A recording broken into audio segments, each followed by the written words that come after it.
channel is Complete in Christ, Iloilo Dispensation of Grace Bible Church. No? Kung inyo na-click sa YouTube, damo na mga choices man, so pa'y tao nyo ang Complete in Christ. And ara dirang aton mga video para makatuon kamo sa aton nga Bible study, sa aton mga ginatunan nga na-miss ninyo, hindi ninyo natunan, ano? Labaw na gid diri brado?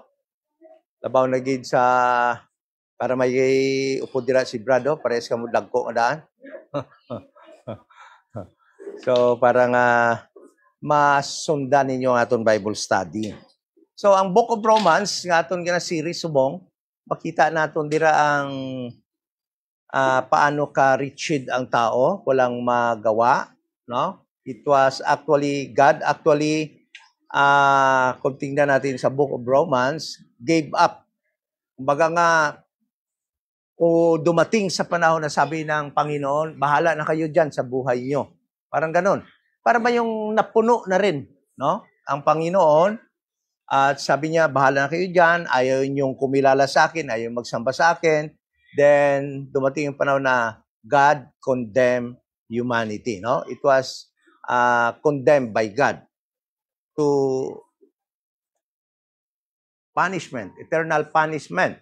But, makita natin na since God loved His creation, nag-provide siya ng salvation, and that is through the death of Jesus Christ. Yan yung explain sa Romans. At yung kaligtasan na yan ay talagang ino-offer lamang ng Panginoon ng libre. No? It is by grace. Kaya nga, sa panahong ito, yan ang tinatawag na dispensation of the grace of God. Ibig sabihin, ang Panginoon ngayon, hindi siya nagdi-dispense ng galit. No? Kaya, alam nyo, sinasabi ng tao, ang akala ng tao, na pag nagkasala ka ngayon, gumawa ka ng kasalanan, ay papatayin ka ng God o ipapunish ka ng God. Alam nyo, walang punishment ng kasalanan ngayon. Kahit anong gawin kahit anong gawin mong kasalanan, hindi nagpapunish ang Panginoon sa time na ito. Isabihin mo, bakit i-mention ko na lang yung pangalan yung drug lord dati dito, bakit pinatay? Hindi ba Diyos ang pumatay nun? Hindi. Kasi ang sa totoo lang, ang ino-offer sana ng Panginoon nung kay sa mga namatay na yun at mga drug lord, grasya sana. Grace, tanggapin mo si Kristo, ang magpaniwala ka sa kanyang kamatayan doon sa cross, sa Calvary, upang ikaw ay maligtas. Yan ang offer ng Panginoon kahit kaninong gumagawa ng kasalanan. Kung napatay yon, konsekwensya yon ng kasalanan niya na punishment ng ating, pwede nga pumatay nun yung mga kasama nila doon sa organisasyon nila. Pwede rin yung ating mga law enforcement. No? Pwede rin yung sabi nga nila, yung administrasyon daw, nagpapatay noon dahil nga sa war on drug nating Pangulo noon. No? But the truth is, God, when it comes to God, yung offer ng God is still grace. Upang sana ang tao ay makamata, no? At makakita ng kaligtasan. So, ibig sabihin noon, sa panahong ito ng grasya hanggang sa rapture, ang ino-offer ng Panginoon is peace, mercy, and grace among humanity. Okay? So, halimbawa, pag sabihin mo, nagwala ako dyan. Binaril ako, namatay ako. Diyos bang pumatay sa iyo? Hindi. Binaril ka dyan kasi nabuisit yung nagwawala ka dyan, merong sa iyo. Okay? So, ang God, in this dispensation of grace of God, do not kill anybody, do not punish anybody, because it will contradict to the grace that God is offering. Yan yung content ng Romans, no? Ay yung kaligtasan mo ngayon is by faith sa ginawa ni Jesus Christ. Okay? It was explained by Apostle Paul. Nung nakaraang Sunday, actually, yung ating lesson is that sa Romans chapter 8. Romans chapter 8.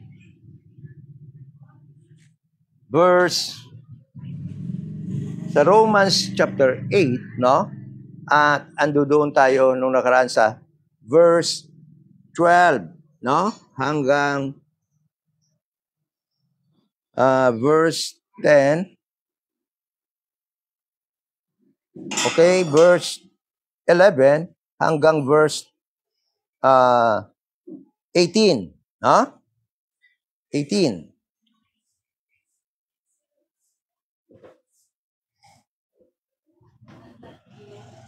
So, 17 hanggang verse 17. No? Doon tayo hanggang nung nakaraang Sunday.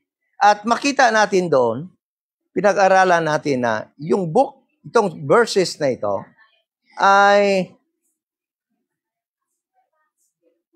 yung patay natin na katawan, no?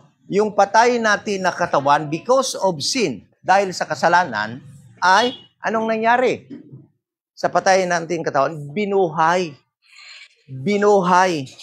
ng Spirit of God. Okay? Binuhay ng Spirit of God. So, upang yung katawan na ito, napatay because of sin, ay mamuhay sa pamamagitan ng banal na Espiritu.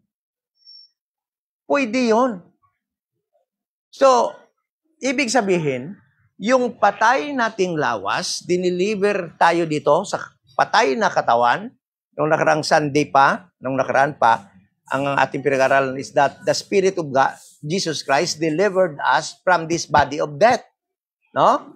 Inalis, or kumbaga nga, dineliver,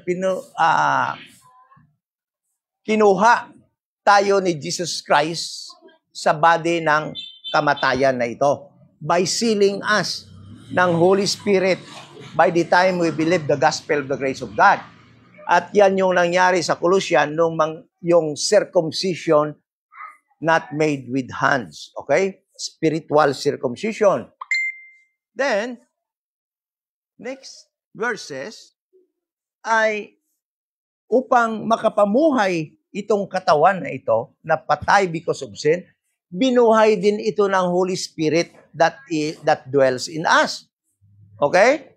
So that itong katawan na ito, alam nyo, itong katawan na ito, upang hindi mamuhay sa laman. Dahil sabi niya, hindi kayo utangan sa flesh, na mamuhay pa kayo sa flesh, kundi mamuhay na kayo sa Espiritu. Yun ang sabi diyan ni Apostol Paul. So, the importance of quickening ng body na ito so that mamuhay tayo in the Spirit. Dahil kung hindi kasi pwede. Dahil yung soul natin na saved na,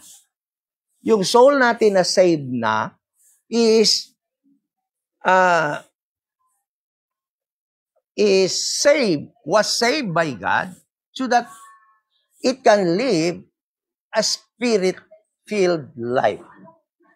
So, dahil nga ang flesh na ito, although na nasilyuhan na tayo, still, andyan pa rin tayo sa flesh na ito, binuhay ito, ang flesh na ito by the Spirit, upang mamuhay din ito according to the Spirit. So yung soul natin will live according to the Spirit, and this flesh also will be able to live according to the Spirit because dahil binuhay na siya ng Holy Spirit.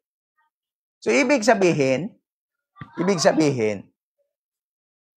it is not a reason, hindi katuwiran, na sabihin lang natin, hindi nagkakasala lang ito. Itong flesh na ito talagang mabuhay lang ito upang gumawa ng makasalanan dahil flesh pa ito. No!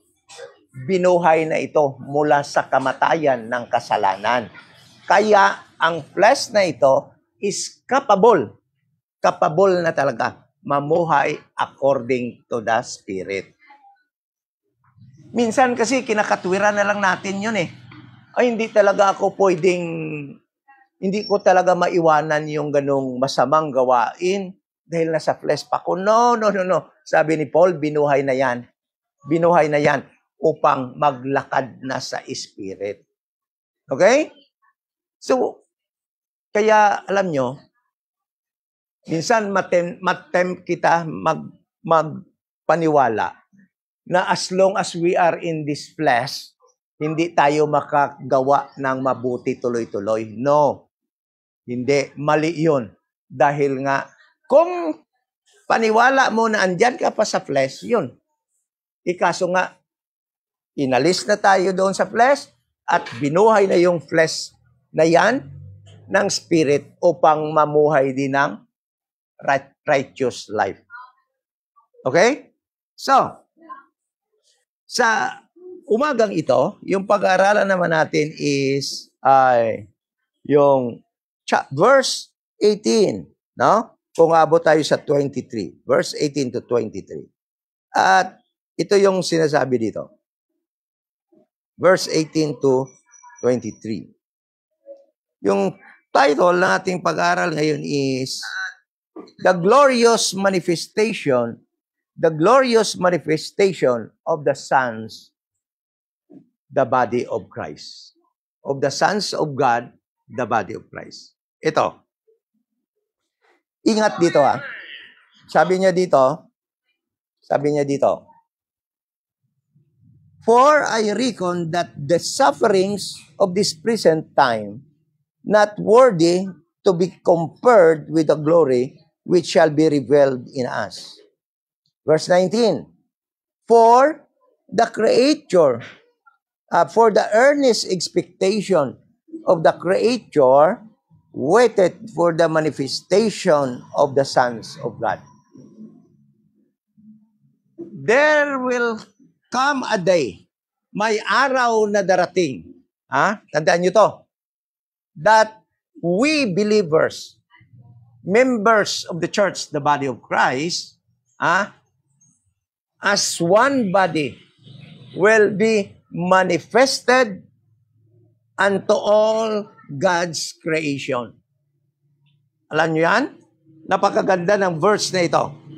For the earnest expectation of the Creator, at alam nyo,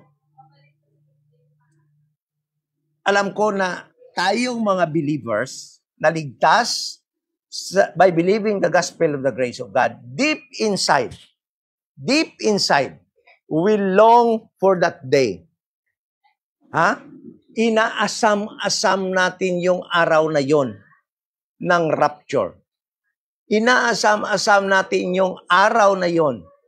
At pagdating ng araw na yon, alam nyo ba anong mangyayari?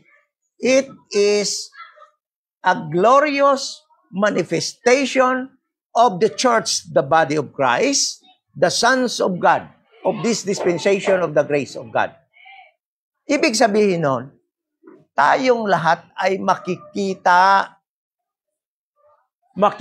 tayo ng, alam niyo ba yung mga kahoy na yan? Yung mga moon, yung mga sun, yung mga lahat ng creation ng Panginoon, conscious yan. Nakakakita yan, nakakaalam yan, conscious yan. At sabi ng verse na ito, verse 19, for the earnest expectation of the Creator waited for the manifestation of the sons of God. So, ibig sabihin, God's creation, celestial creation ng Panginoon, God's heavenly creation, God's earthly creation, naghihintay na ipapakita na tayo ng ating Panginoon. I-reveal tayo ng Panginoon, ipapakita tayo ng Panginoon in a glorious fashion to all His creation.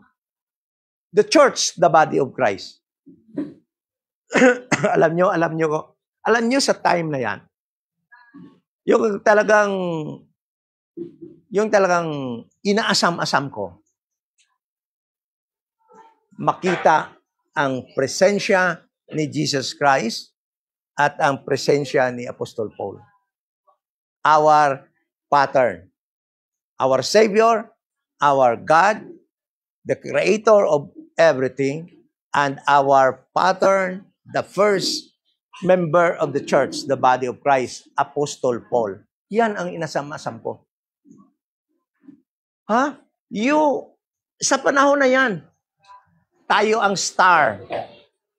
Tayo ang kumikislap-kislap na siyang center of attraction sa event na yan ng rapture. Dahil yan yung time na tayo ay i-manifest ng Panginoon to all His creation. Tingnan mo, sabi dito, for the earnest expectation, yung pananabik, paunang pananabik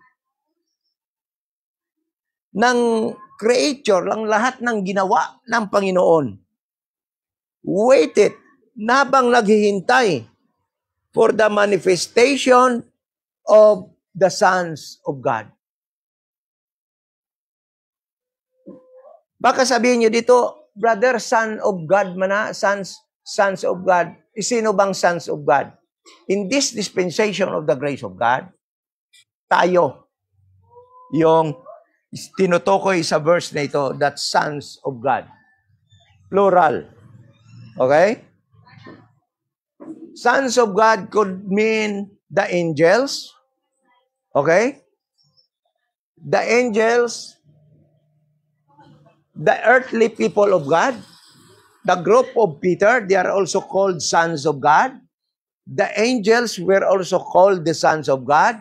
And also, tayo, na mga members of the church, the body of Christ, ay tinatawag din na sons of God. At ang sons of God dito na sinasabi, na that will be manifested to all God's creation, walang iba, kundi ang church, the body of Christ. Okay?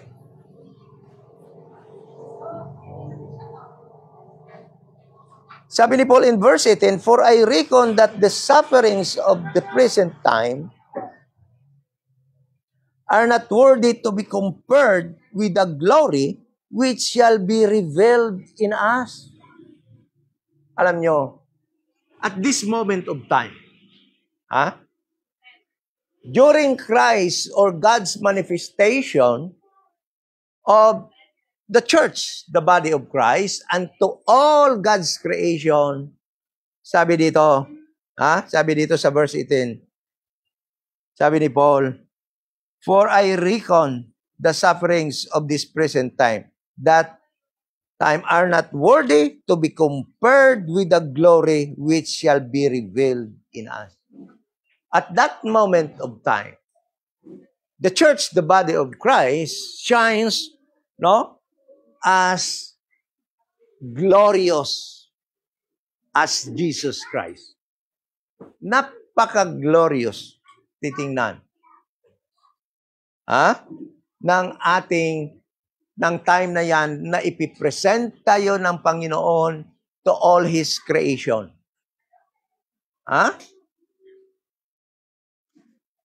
So,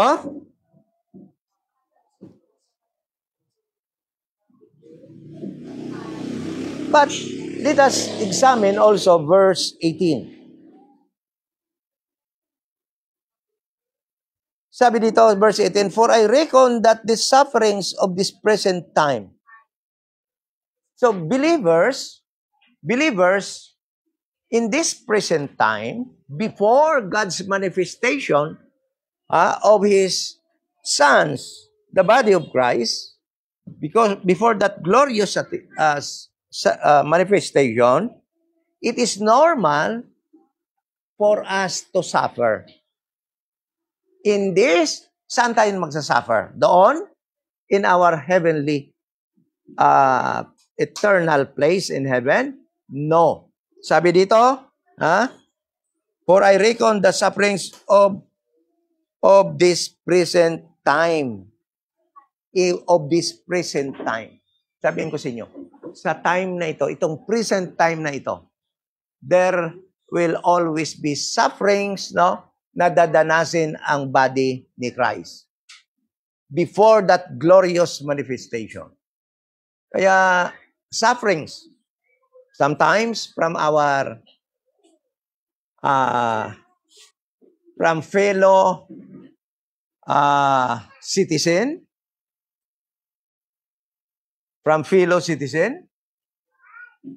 from other people, then sometimes from unbelievers within our family. No? Kaya manotice nyo, if we are believers, minsan napakahirap being within sa loob ng family that are not believers. You will be persecuted. You will be questioned. Your faith will be questioned, will be challenged. Kaya, sabi ni Paul, as his advice, just continue living in faith. It is normal. It is normal to suffer in this present time. Actually, tawag dito ni Paul is this evil present time. Evil.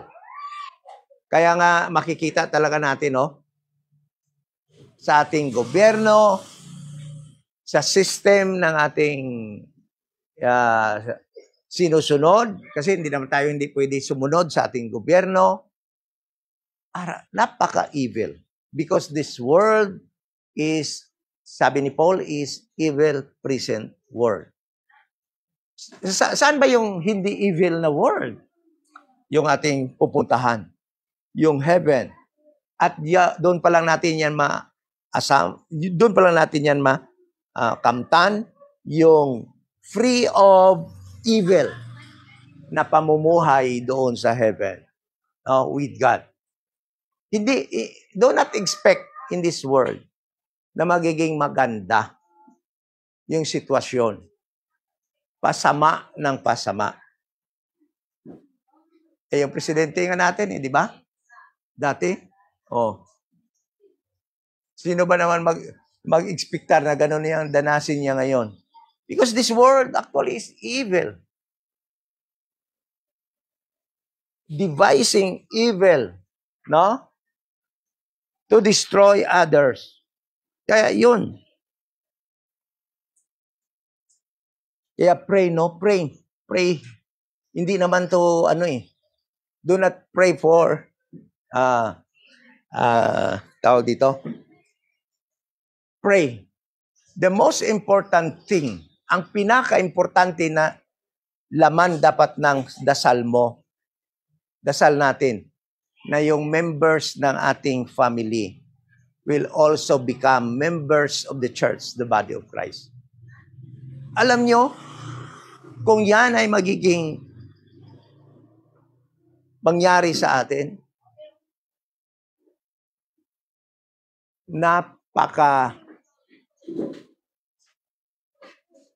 napakasarap,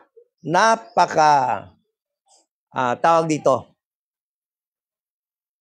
napaka-biblical at napakagandang sitwasyon kung ganon mangyayari sa ating lahat members of the family na magiging believer, member of the church, the body of Christ, So, for I reckon that the sufferings of this present time are not worthy to be compared with the glory which shall be revealed in us. This glory, sabihin nyo, sana ba yan? It will be revealed in us. It will happen in us during the time that Jesus Christ will manifest us, to all His creation. Kaya alam nyo, Itong time na to, sigurado, bakit alam at sigurado ko na rapture ito? Bakit? Dahil sa time na ito, ay isusuot natin yung ating heavenly body, no? Na siyang isang glorious body prepared with God in the heavens. At all creation, all God's creation, ay makikita tayo sa time na ito. Sabi na, ulitin ko verse 19, for the earnest expectation of the creature, waited for the manifestation of the sons of God. Verse 20, for the creature was made subject to vanity, not willingly, but by reason of him hath subjected, same in hope. Ano ibig sabihin nito? Alam nyo?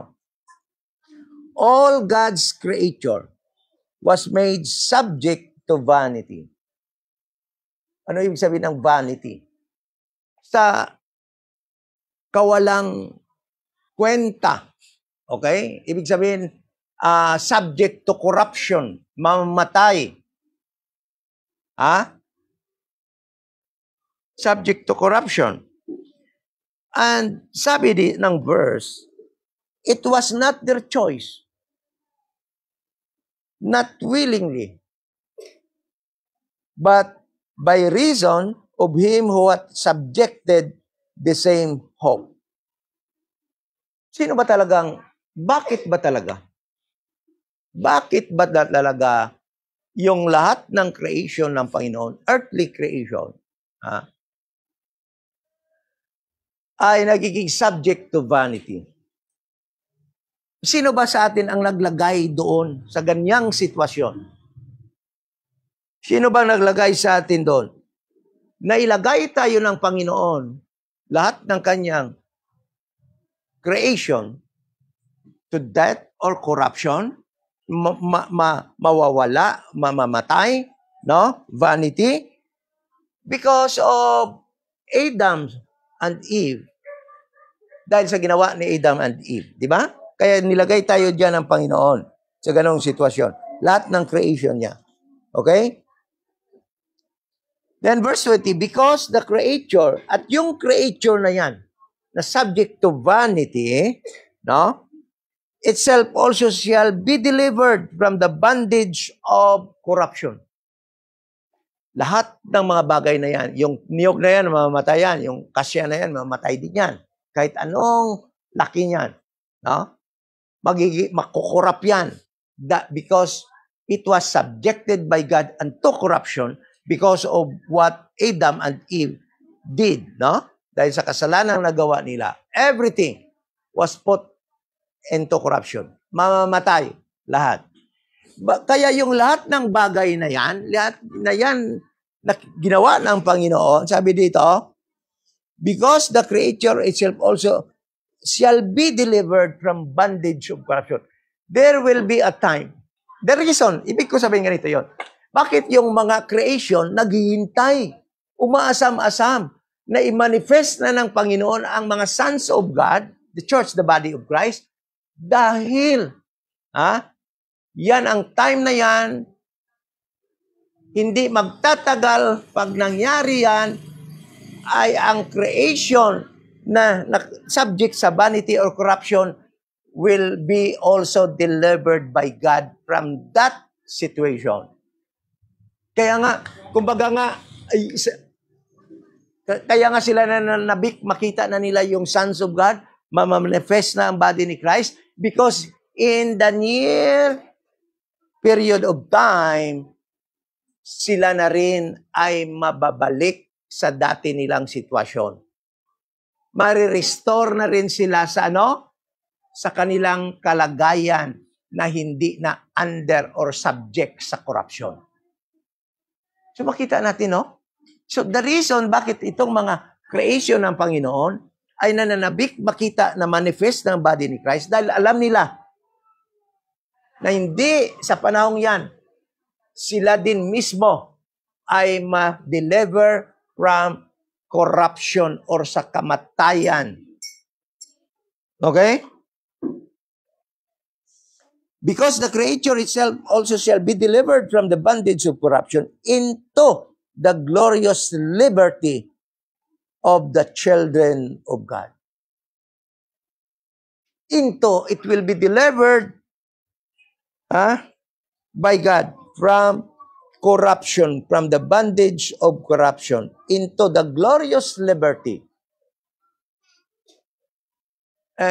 Glorious kasi yung word na glorious, yan ba yung, in-expect natin, yung mapakaganda. Glorious spectacle, no? Maganda, manami, glorious liberty, nakalayaan of the children of God. Verse 22, For we know that the whole creation groans and travail in pain together until now. This is a sad truth. Na hanggang ngayon, umpisa pa doon sa garden, the whole creation groans and travail. Ngurob, yung groan, no? Nagahandog. Nagapasakit.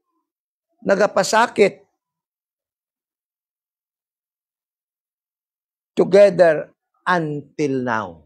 Hanggang ngayon. Hanggang ngayon, yan. Yung mga, lahat ng creation pa noon. Groans. Travail for pain. In pain. Hanggang ngayon. Waiting for that promise. Waiting for that manifestation of the children of God.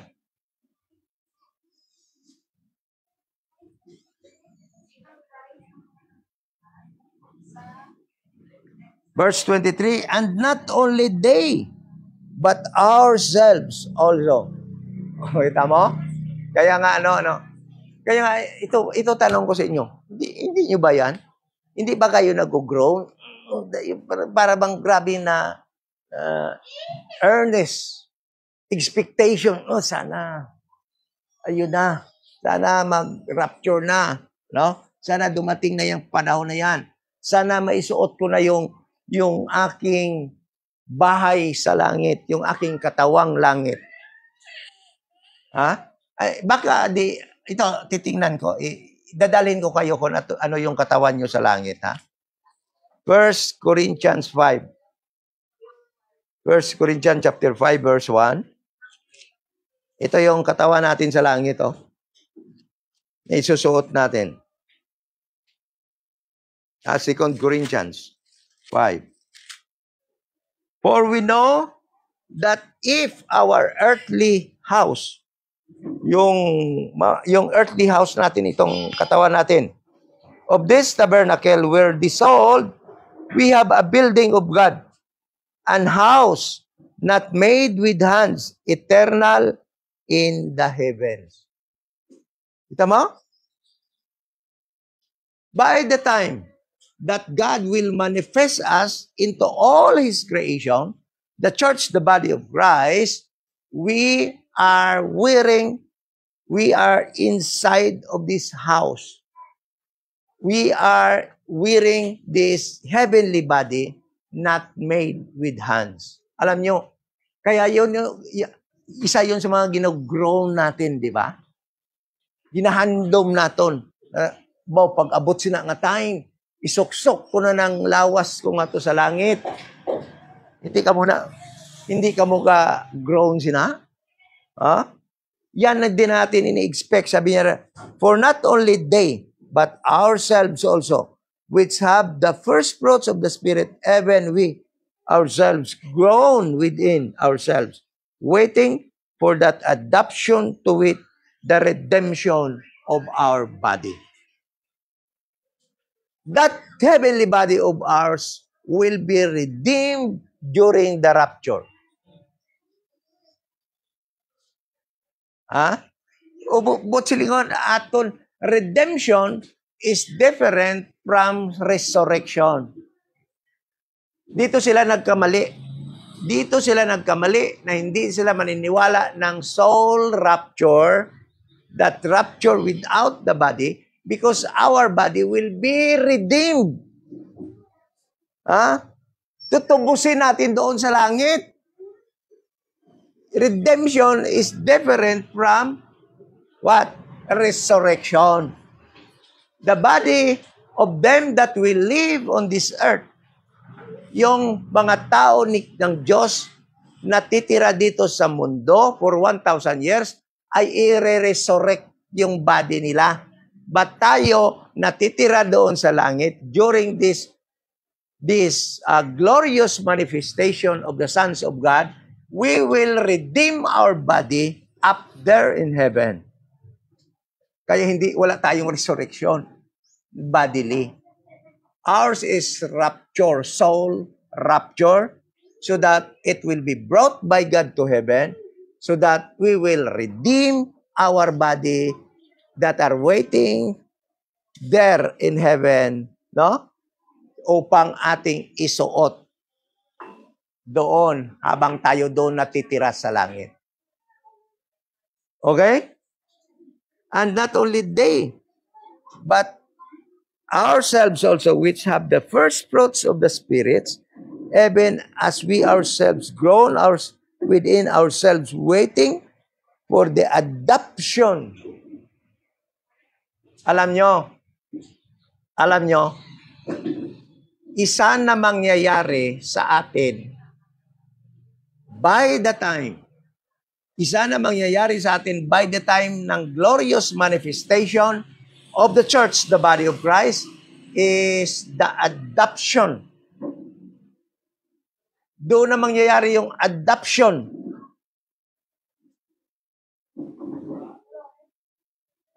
Ng body ni Christ as children of God. Listen to this. Ephesians chapter 1. Ephesians chapter 1.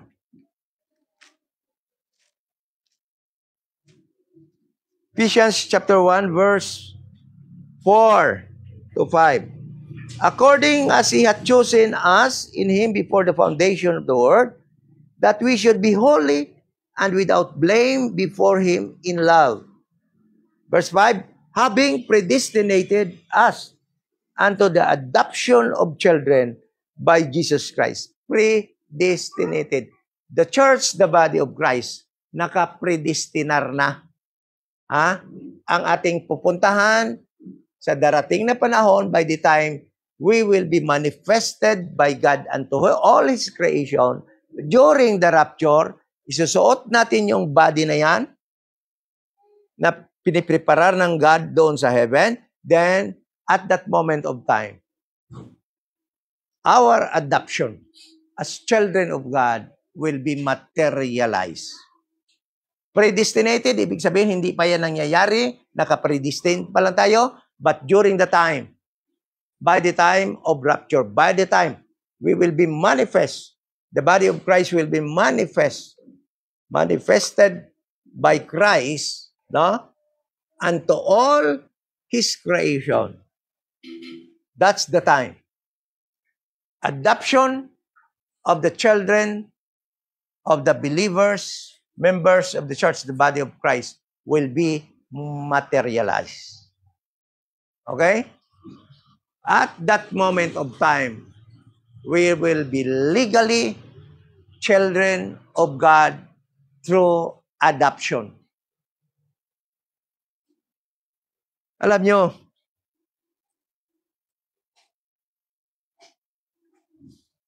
balik tayo, verse 24. For we are saved by hope.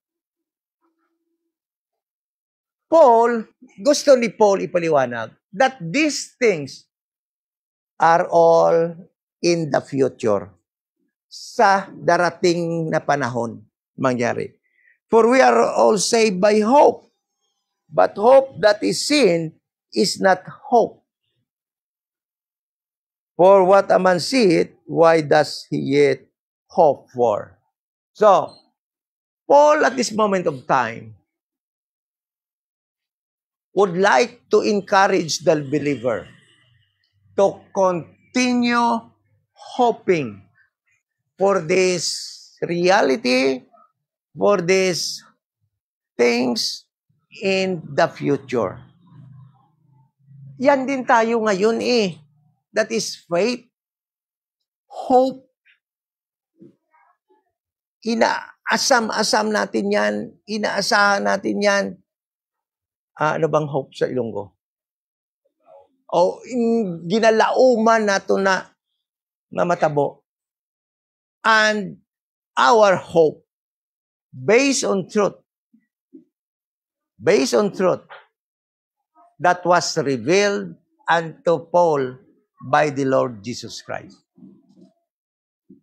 And remember, amo lang nitandaan nyo pirmi, God is not a man that He can lie. Okay? Yan. These are the hope that we are going to live daily. They are, most of the things that we hope for are not tangible. Why? Because they are spiritual, because we are spiritual being, because we are spiritual citizen of the heavenly kingdom of Christ. Magtataka kayo ngayon, Brad, bakit hindi ka talaga nagkiklaim ng mga tithe, ng mga blessing na material ng Israel? It is not for us. Those material things that you can read, no? Na mababasa mo sa Bible, na na-promise sa Israel will never happen to you. Bakit? Sa Israel nga lang yun. Sa earthly people. Bakit material things ang kanilang promise sa kanila? Dahil they are physical people of God who will live in this earth. Kaya nga physical, material, earthly na mga bagay yung blessing na promises sa kanila. At sad to say, nakakalungkot, yan ang inaasahan ng maraming kasimbahanan. Kaya grabe na lang yung pagsikap nila na yumaman, maraming material na bagay sa simbahan, malaking building, in-expense ng pera ng mga members, no? Dahil they expect material things. But we, members of the church, the body of Christ, kahit makaipon tayo sa ganitong mga lugar, hindi tayo ma-expect ng mga magagandang mga building. Pagagandahin natin kunti yan. Pagka dyan na tayo sa taas, ano? But, alam nyo yung mga bagay na yan. They are earthly, and it is nothing compare sa heavenly blessings na maangkin natin, na inaasahan natin, nga ginalauman natin, nga aton maangkon sa palabuton. Okay? Ephesians, sabi, balik na sa Ephesians, chapter 1, ano hambalya dire, oh? Anong blessing natin? Hambalya dire? Blessed be the God, chapter 1, verse 3. The God and Father of our Lord Jesus Christ, who hath blessed us with all spiritual blessings in the heavenly places in Christ. Kailan mo makakuha yan? Dahil ando doon yan sa heaven, they are heavenly blessings, doon natin yan makuha pagdating na natin doon sa heaven. Pagtapos ng rapture. Okay? So, hanggang dyan lang tayo, no?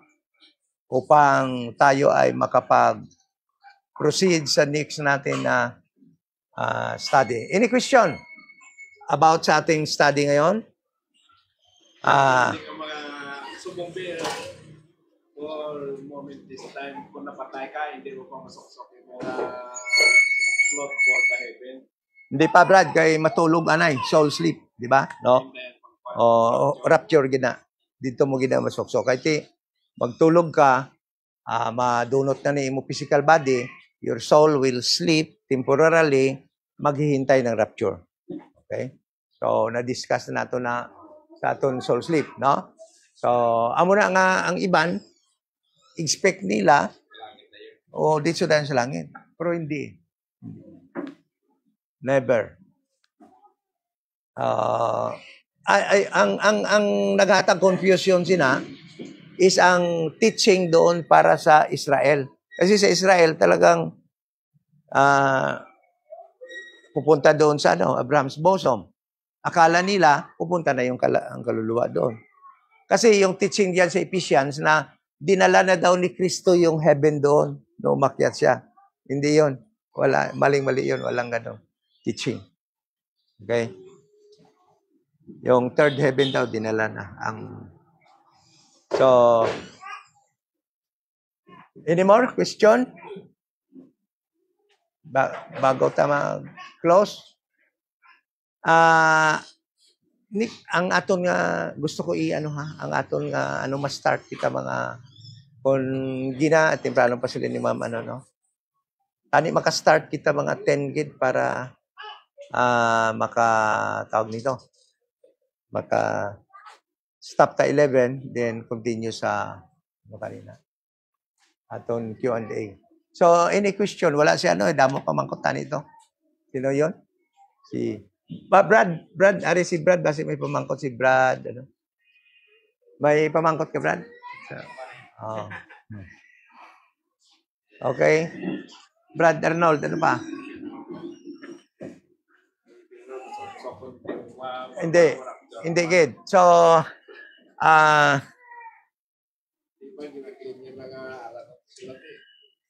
dahil ganito kasi yun pag namatay na tayo na believer, ito yung mangyari. Ang 40 days, ano na nga plan ng 40 days? Sakto na lang kung mapatay ka, wala ko 40 days. Catholic teaching na siya. Dahil nga, inano nila na si Jesus Christ daw, andito pa 40 days. So, yun din daw yung kaluluwa ng tao pag namatay. 40 days, 40 nights, andiyan pa rin daw. Parang inaano nila dyan. Pero walang biblical teaching. Ang sabi sa Bible, pag namatay, ang kaluluwa ng isang namatay, pag binasa natin sa Luke chapter 16, pag hindi ka ligtas, pupunta ka agad doon sa impyerno. Pag ligtas, sa ngayong time na in dispensation of grace, matutulog Buddha. Maghihintay ng rapture. Pero nung namatay before sa prophetic program, galing sa kay Adan, hanggang doon sa Acts chapter 8, no? Ang namatay doon na ligtas, pumupunta sa Abraham's bosom. Doon sa ilalim ng lupa. Sa impyerno, merong dalawang section, merong place of comfort, yung Abraham's bosom, at yung hell, place of torment. So, ang hindi ligtas dito pumunta sa impyerno, ang ligtas sa panahon nila sa Old Testament, sa Genesis up to Acts chapter 8, pumupunta doon sa Abraham's bosom. Ando doon, kausap nila si Abraham. Conscious sila. Nag-uusap sila doon, kinukomfort sila doon. Sa time ito ng dispensation of the grace of God, umpisa Acts chapter 9, no? Hanggang sa rapture, pag namatay ka, naligtas ka, you will sleep. Then we'll wait for the rapture. Thessalonians. Mali-gali ng doctrine na silila, pag-iisip ko, pag patay mo, isip ko 14 days. Hindi ka maakto kung isip ko na 14 days. Hindi ka maakto. Catholic teaching na, Brad, para ang ilan na balang mga pangamuyo hanggang 40 days, di ba? May mga pala sila. Pero wala gina sa Bible. Sala mali. Diretso. Basahon ta sa Luke chapter 16. Luke chapter 16. Baldere. Verse 19. There was a certain rich man which was clothed in purple and fine linen and fared sumptuously every day. And there was a certain beggar named Lazarus which was laid at his gate full of sores, and desiring to be fed with the crumbs which fell from the rich man's table. Moreover, the dogs came and licked his sores. Verse 22. And it came to pass that the beggar died and was carried by the angels into Abraham's bosom. So sang namatay na ni si Lazarus nga luwas siya, no? Ay, natabo siya. Gindala siya dayon dito sa Abraham's bosom. Angel nagdala dito sa paradise sa idalom sang duta. Magsiling ka paradise, it is a place of comfort. Ang heaven, it is also called paradise, ang tinitirhan ng Panginoon na heaven, third heaven. Yung paradise, yung Abraham's bosom, tinatawag din yun na paradise dahil place of comfort. Ibig sabihin, magandang sitwasyon doon. Okay? Then, verse 23, and in hell,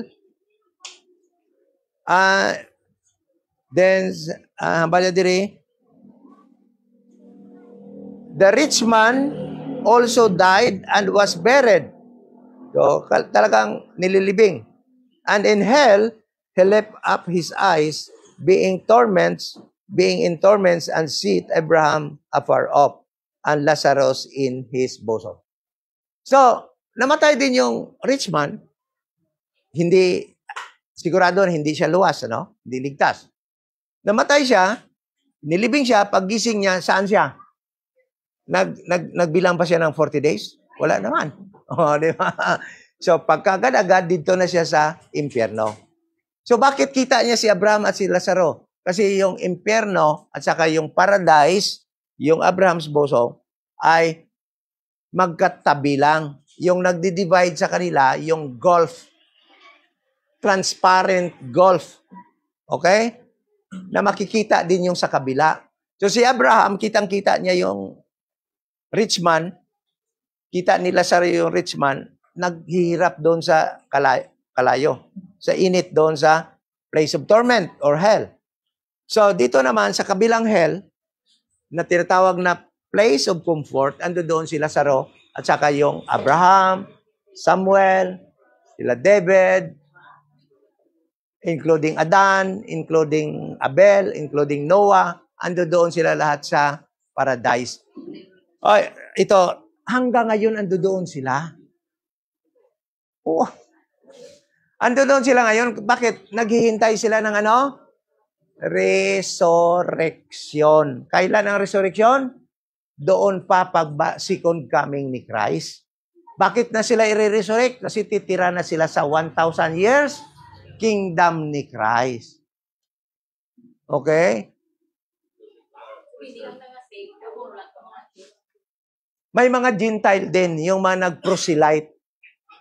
Ibig sabihin ng proselyte, halimbawa, Pilipino ka, nagkadto ka sa Canada, naging Canadian citizen ka na. Yun.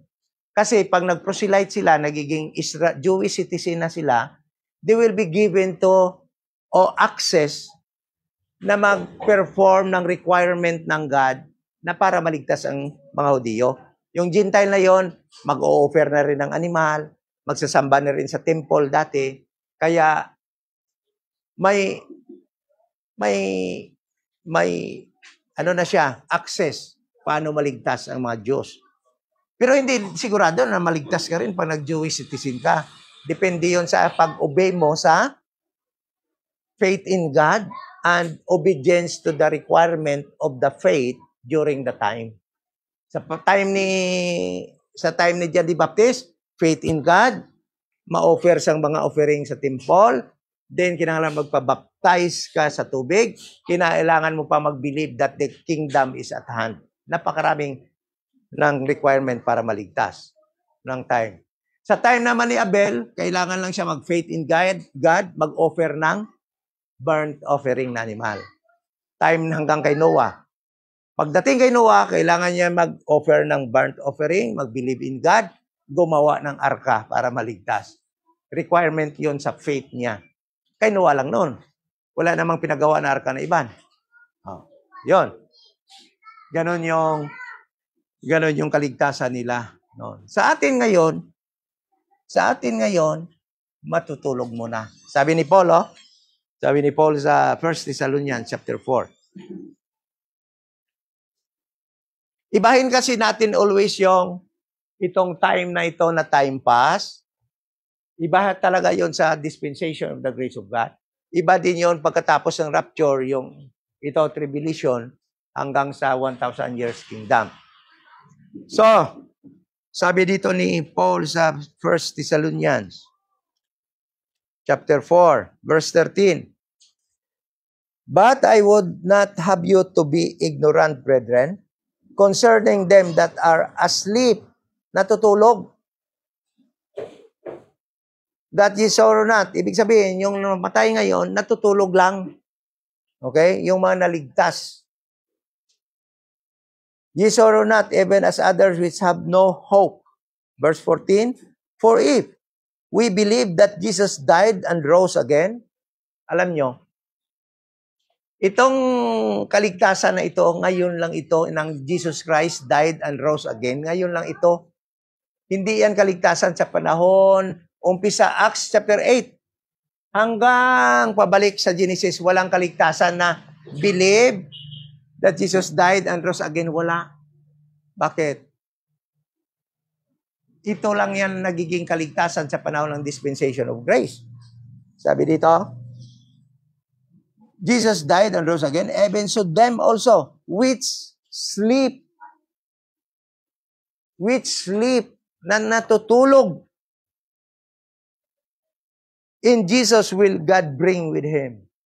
Pagadalhin ni Jesus. Saan? Sa rapture. Sabi dito, for this we say unto you, by the word of the Lord, that we which are alive and remain unto the coming of the Lord shall not prevent them which are asleep. Always emphasized by Paul na ang namatay sa panahong ito natutulog lamang. Sila ni Abraham, na hindi sila natutulog. Gising sila doon sa paradise, sa Abraham's bosom. Verse 16, for the Lord Himself shall descend from heaven, manaog galing sa langit si Jesus Christ, with a shout, with the voice of the archangel, and with the trump of God. And the dead in Christ shall rise first. Rise, soul, without body. Then we which are alive and remain shall be caught up together with them in the clouds. Caught upon or i-rapture. Alam nyo ba na hindi pwede i-rapture ang may body? Bakit? Ang characteristic ng rapture is in a moment, in a twinkling of an eye, zoom. Kung may body ka, hindi pwedeng zoom. Okay, tama. Kaya si Jesus Christ, rapture to iya o ascending unto heaven? Si Jesus Christ, nung mag-akyat sa langit, hindi rapture yun na zoom.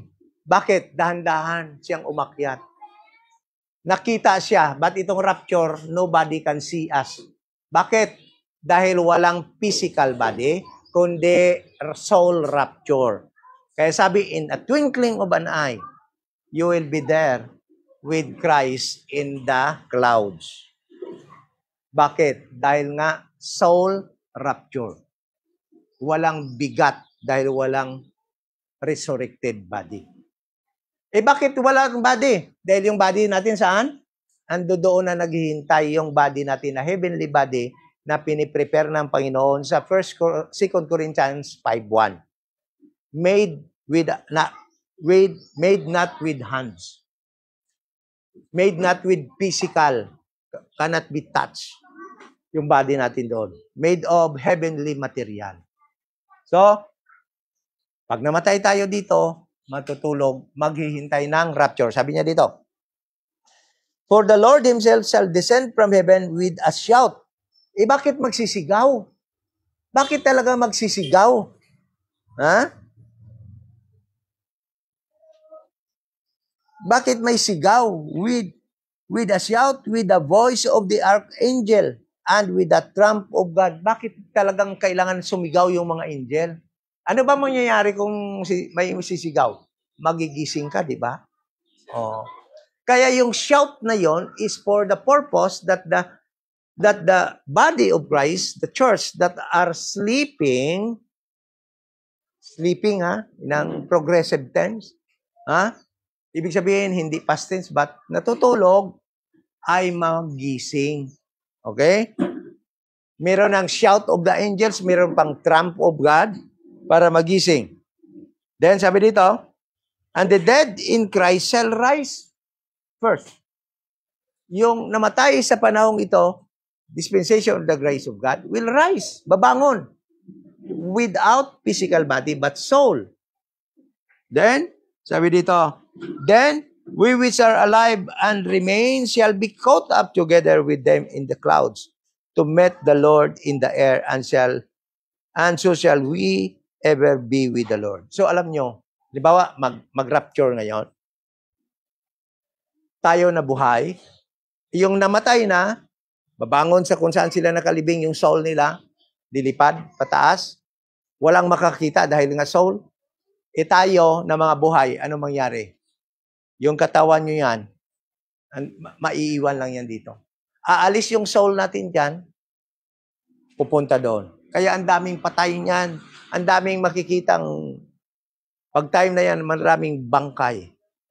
Kaya yung mga religionist, si Satanas, nagpe-prepare na ngayon ng alibay. Nagpe-prepare ng alibay. Bakit? Ang sasabihin nila, yan na yan. Yung 5G, yung sinasabi nila, there is a study ngayon na pag ginamit na nila yung 5G, paandarin na nila yon, yung may mga vaccination.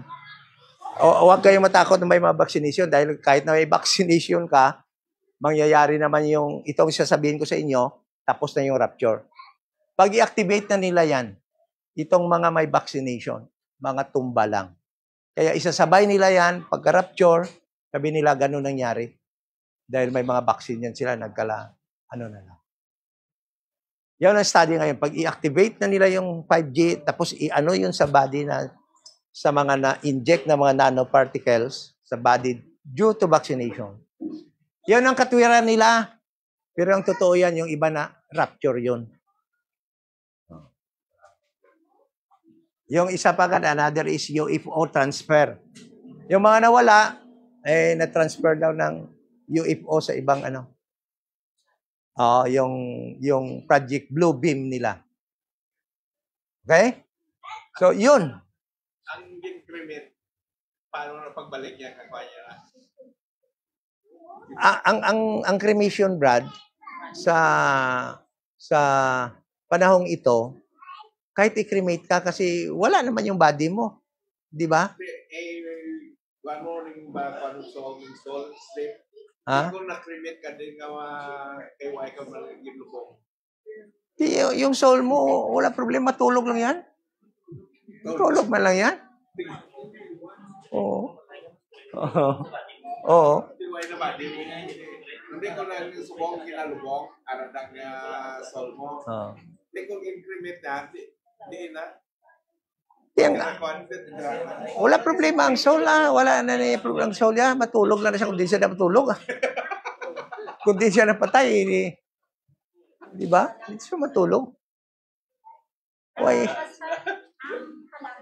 Amo gani na, Brad, nga pag rapture, pati sa dagat, may magwa nga mga kalag.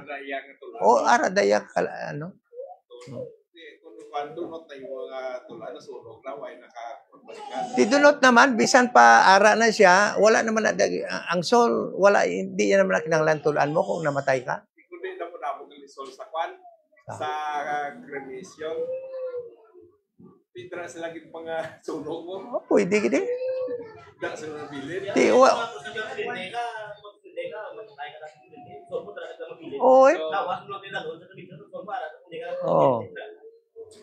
miyara nga kung ano sa Pero sa body sa mga earthly people ng God, sabihin ko sa inyo na sa earthly people ng God, kailangan nila talaga yung body nila. Tingnan mo si Jesus Christ, hindi pinabali ng God yung kanyang ankle, ang kanyang tuhod. Hindi pinabali na ang ano nila dapat martilyo, masuhon ang hindi pinoprotektahan talaga ng Panginoon. Kaya paano to ngayon si Jesus Christ? Kiang-kiang to sa karon pagbali yung tiil niya. Pero ang body ni Moses, iprotektahan gid siyang Ginoo. Dahil body, kailangan nila yun sa resurrection nila. Sa earthly people ng God, sa Israel, sa prophetic program. Sa atin, no need, bala, sunugon, ano man ninyang lawas na kayang soul taya cannot be destroyed. Cannot be destroy ang soul. No? Body lang, siyan sunugon pa na nila. Pag rapture ya, magkanto na dito, masulob na sa sanglain naton nga lawas natin. Okay? But that is a good question upang mabalaan, madiscuss. No? Kasi, haddo ka mong pakrimate. Pakrimate kay barato. Wala mayo gasto. Ha? Mahal galing pakrimate? barato laway kalugod. Asun. 80? Diri lang tama, krimite. 3,000 lang? Baka lang mo uling. Reklamo mga kapitbahay mo din. Yan, ito lang sugpas lang tao. Kamahal gali na. Grabe. Hindi, sa lokon sa kong sa Brazil. Barato na.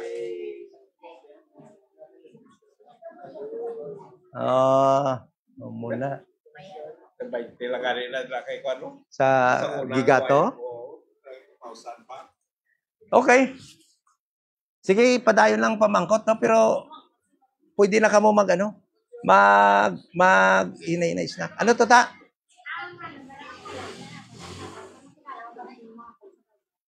Definitely. Ako yung gapatigid ko. Dito pag abot, definitely, kilalahay gid. Kilalahay gid. Ako gapatigid ko yung kilalahay. No.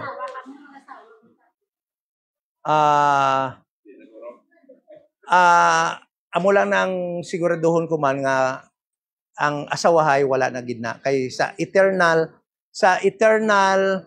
mga eternal beings ang Dios wala na nang asawahay kay hindi na kinahanglan magdamo. So ang number sa mga celestial beings dito nga dalon sa langit kung ano muna sila hindi na kinahanglan magdamo muna wala na kinahanglan asawahay. No? Kilalay do believe. It is a joy mo, joy na yan naton nga magkilalay na kita dito. Dito ka, mayo lagi, nahambalan mo ko muna. Ano? Kumbaga nga, muna kalipay ta, pero dito, marriage sigurado wala na.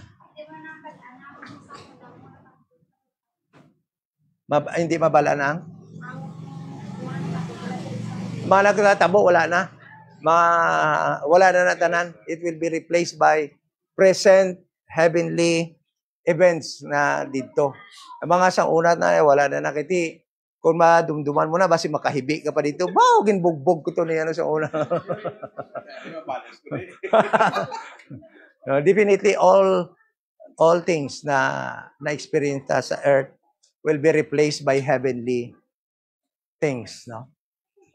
Pero sila sa earthly, sila sa Israel, na makadtuya maupod rin kay Jesus sa 1,000 years, no? Since nga, whatever activity din sa lupa, ma-experience pala nila gyapon.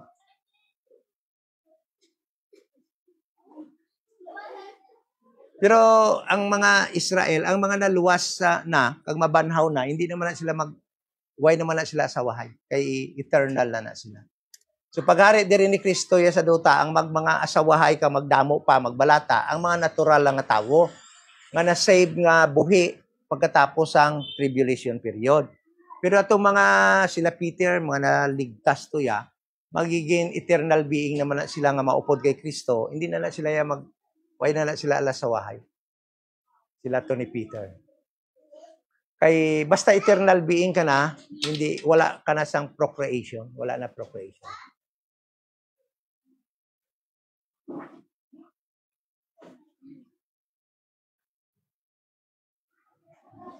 So mag-study tuog sa Bible, basa dala ng Bible ng Ilonggo. Kung may English tani, namin gid in English. Amo na ang pinakaano ta bilang siyempre concern ka as mother, concern mo number one imo nga pamilya, mga bata nga dapat madula man kita sa kalibutan nga dapat luwas na mga bata sa langit makan. Bana mo, no? Tuduan pa. Paano maluwas na tuduan na siya wala pa? Ano kani pangalan mo ta? Dito? Dito, actually diri sa kalibutan nami nang imobra ka sako kagid pirmi nga pagtrabaho gina-provide mo mga kinanglanon pamilya mo. Dapat ginano kay kita tatay may mga obligasyon ta sa pamilya pero ang isa gid sa obligasyon ta malid ta ang pamilya ta sa insakto nga pagtuo. Nga maabot ang panahon nga madula ta sining kalibutan, maluwas ang kalagta. Amo gid ang pinaka-importante. Kay tanaw bla si Kristo ginbiyaan niya gid yaning langit mo para lang maganto sa cross para lang mahatag sa aton ang kaluwasan. So bilang amay, nami nang ginaobra mo, provide sa ila pang kinanglanon nila, but bilang amay, imo man na tani responsibilidad nga giyahan sila. Nagaay sila time Dala di kon Domingo para tudloan ta. Oo. So, late amo niyang kaluwasan, no? Sa Biblia, sa ara kita subong sa panahon sang grasya, ang kaluwasan amo niyo, matuo lang kita nga si Kristo napatay. Ginlubong si Kristo kag nabuhi sa ikatatlo kadlaw, nabuhi buhay. Tung pagkapatay alit, bayad to siya sa aton sala. So kung tuuhan mo na si Kristo napatay, bayad siya sang imo sala, siya ginlubong na banhaw ikatatlo kadlaw. So kay ginbayaran niya na, bisan ano pa na yang sala mo, bayad na tanan, wala ka na sala.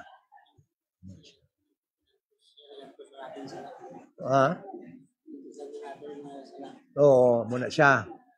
Kay ang kamatayon niya to, amo mo nga nagnaog sa langit kag nagpaplansang sa cross, ginbayaran niya ang aton sala.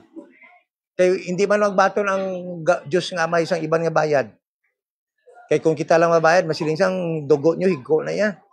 Hindi mabaton na aton dugo. Dugo lang gini Kristo. Dugo sang wala sala, mo nang batunon sang Ginoo. So ang iya to dugo nga nagula sa Kalbaryo, amo to siya ang naglimpyo sa aton.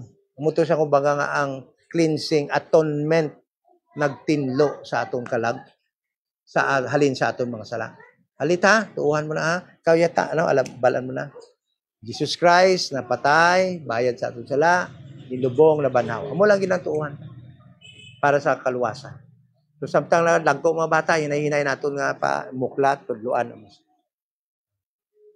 So kung maano na rin babaw ta, iisahon ta na ka-section dira banda, ibutang ta da mga bata para nga may kwarto gid sila nga sa ila Bible study. Kaya saan mo makanta mga bata, Jack?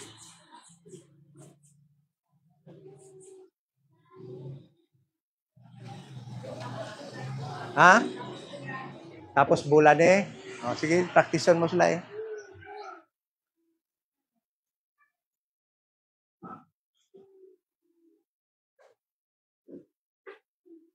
Okay? So kung wala question, ma-close kita in prayer. Then pagkatapos na, fellowship, May nga balaan, salamat Lord sa fellowship, sa imupulong, upod sa mga kauturan. Salamat amay sang mukaayo sa among kabuhi. And we're praying Lord sa mga utod namon wala diri. Bisan pa Lord sa among nasyon subong magarot tungod sa political katabo sa among nasyon. We are praying Lord kung anong will nimo amay siyang masunod sa nakatabo sa among nasyon Ginoo.